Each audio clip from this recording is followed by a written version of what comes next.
The tabloids on trial. 2 newspapers are fined for contempt of court. Many more have to pay out for libel. Chris Jeffries was briefly arrested on suspicion of murder, but freed without charge. The Attorney General hits out at how The Sun and The Mirror covered the story. These 2 newspapers completely lost the plot. They engaged in a feeding frenzy over the New Year period, in which they were trying, as far as I can see, the copy became more extreme as each day went by. And a total of 8 newspapers have to pay substantial damages for libelling Mr. Jeffries.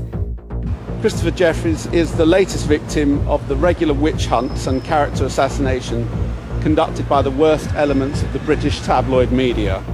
Following on the heels of the phone hacking scandal, we'll be looking at this latest setback for tabloid journalism. Also tonight, Norway grieves as the first funerals take place after last week's massacre. The US debt deadline approaches. President Obama again appeals for a deal. There are plenty of ways out of this mess, but we are almost out of time. And Formula One. Some live races will no longer be free for TV viewers as the BBC and Sky B agree to share the rights. On BBC London, the government's urged to rethink its plans for a new high-speed rail link.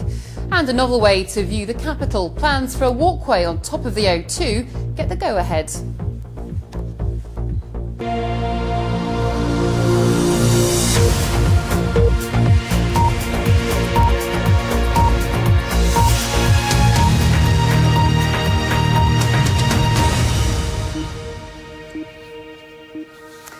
Good evening. Tabloid newspapers found themselves in the dock today. The Daily Mirror and The Sun were fined after printing articles about the landlord of Joanna Yates, who was murdered in Bristol last year. Christopher Jeffries was arrested last December, but freed without charge. The Attorney General said their reports could have seriously prejudiced the course of justice. Along with 6 other newspapers, they were also ordered to pay substantial damages for libelling Mr. Jeffries. As Nick Hyam reports, along with the ongoing phone hacking scandal, it's the latest setback for Britain's troubled tabloids. He was the innocent man vilified by the tabloids. Christopher Jeffries was under arrest on suspicion of murdering Joe Yates when the newspapers went to work on him. The Daily Mirror and The Sun went furthest. One linked him to an earlier murder and to paedophile offences. The other implied he was a stalker. Today, the Lord Chief Justice said that would have created a substantial risk to the course of justice if Mr. Jeffries had ever faced trial. He fined the Mirror £50,000, the Sun £18,000. The Attorney General himself led the prosecution. When Mr. Jeffries was arrested, these 2 newspapers completely lost the plot. They just went on a sort of extraordinary frolic of vilification of Mr. Jeffries in a way that was frankly outrageous. Joe Yates' disappearance dominated the headlines over Christmas and New Year. A neighbour, Vincent Tabak, has admitted killing her. He'll face court in the autumn. In a separate hearing, 8 papers agreed to pay out substantial libel damages to Christopher Jeffries. The actual amount remains private. He wasn't in court. His lawyers spoke for him. Christopher Jeffries is the latest victim of the regular witch hunts and character assassination conducted by the worst elements of the British tabloid media. Many of the stories published in these newspapers are designed to monster the individual. It's been a dreadful day for the tabloids. The libel payouts and fines for contempt are costly and humiliating, and the Attorney General's read them the Riot Act, though it could have been worse. In 1949, the Daily Mirror's editor was sent to jail for contempt of court. What's more, just as it looked as if the row about phone hacking was dying down, it's blazed up again. The policeman who investigated the disappearance and murder of Sarah Payne said he thought his phone had been hacked, or tapped as he put it. I think the tapping of phones is outrageous. The tapping of a murder victim's parents' phone is just defies belief. And if they've now stepped into the world of tapping police officers' phones, then when does this all stop? Where does this stop?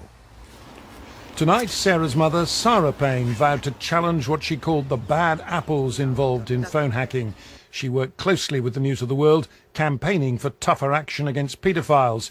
Yet her phone number was on a list belonging to Glenn Mulcair, the private investigator used by the paper. In a statement today, he said he apologised, but said he was just following instructions. Also today, Baroness Buscombe resigned as chairman of the newspaper's watchdog, the Press Complaints Commission. In recent weeks, she'd struggled to defend the PCC's record. Campaigners welcome the move. What we want is independent regulation, but with teeth, so that actually that would be the one thing that tabloids would fear, and that's where their reputation would matter, is in relation to the PCC. But that has yet to happen. And tonight, there was yet more bad news for the press.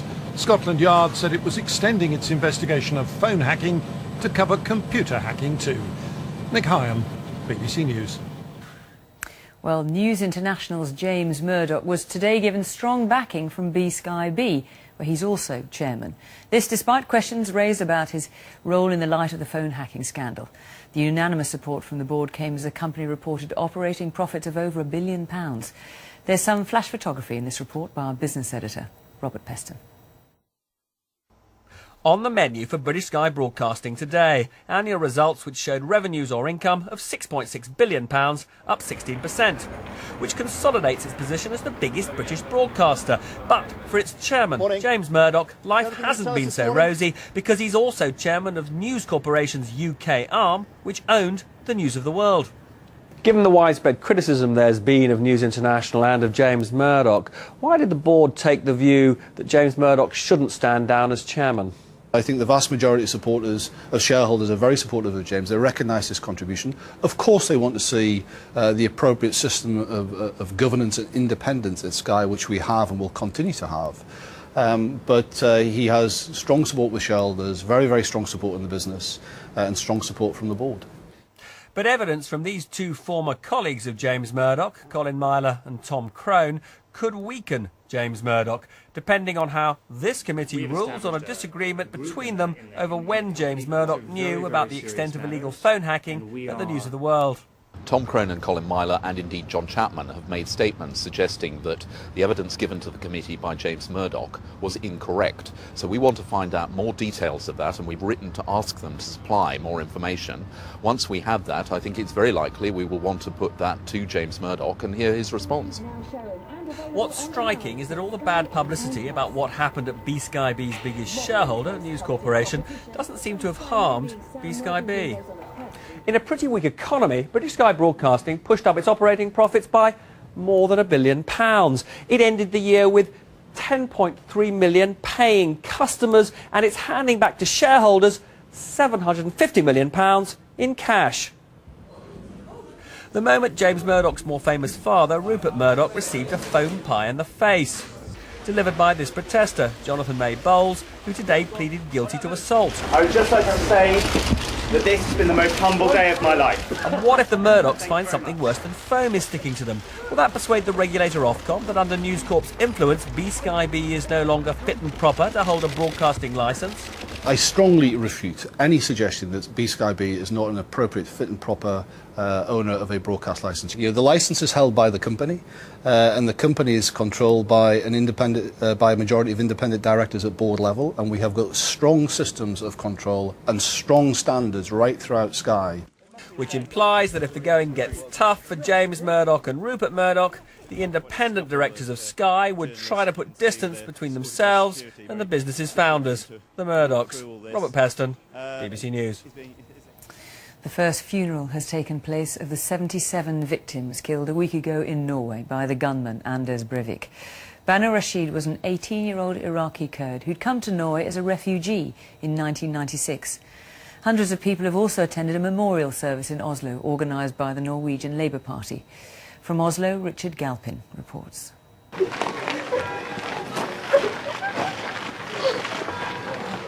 The coffin containing the body of 18-year-old Banu Rashid is brought out from church to be laid to rest. Her family, originally from Iraq, mourning the loss of a daughter who'd been a leading light in the Muslim community here. Exactly a week ago, Banu Rashid was shot dead, along with more than 60 others attending a youth camp on the island of Utøya. She dreamt of becoming a politician. So many friends and relatives came to the funeral that hundreds had to stand outside. So she will be missed.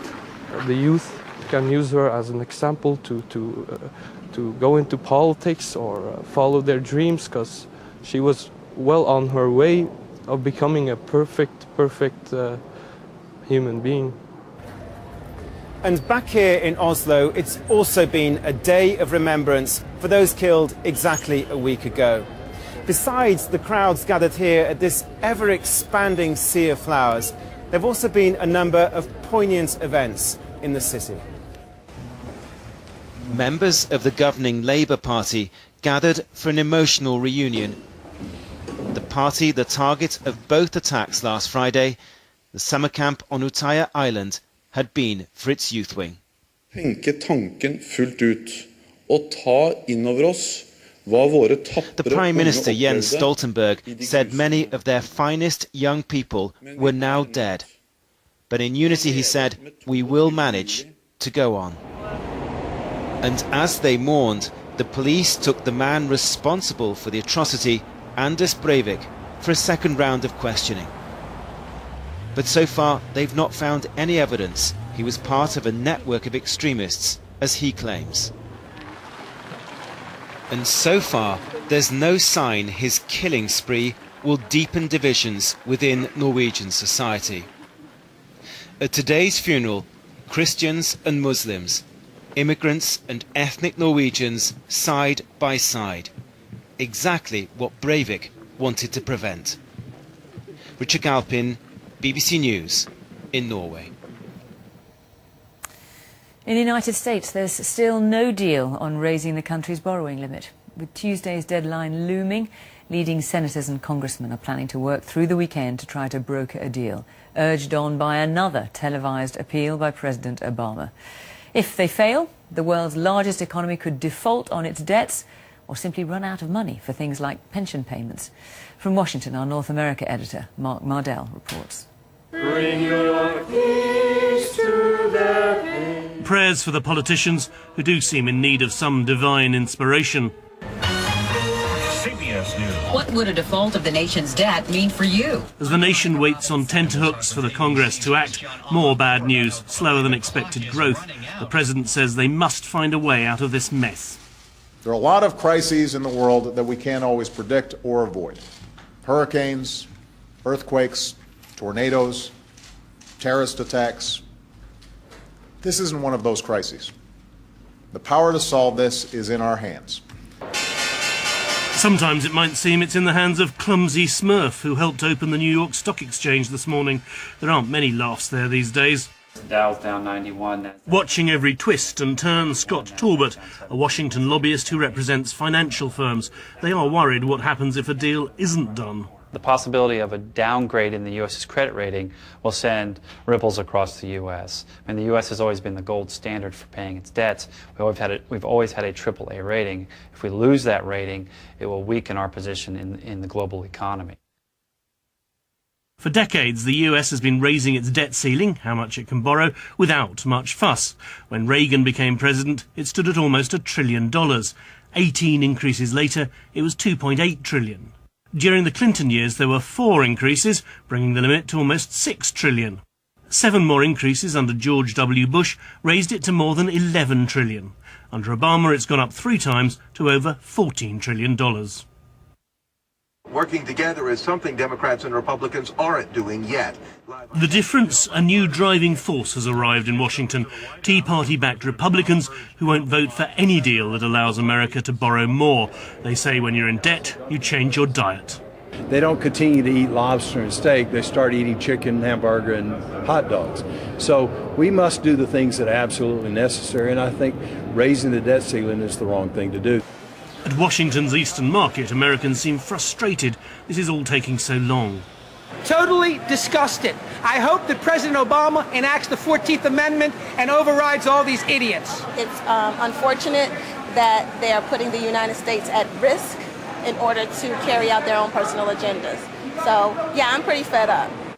The American people may despair of their politicians' brinkmanship, but they do expect there to be a deal done, even if it's only at the last minute. The one trouble with that theory is that there are some politicians here who actively think it would be a good thing to go over the brink. Mark Mardell, BBC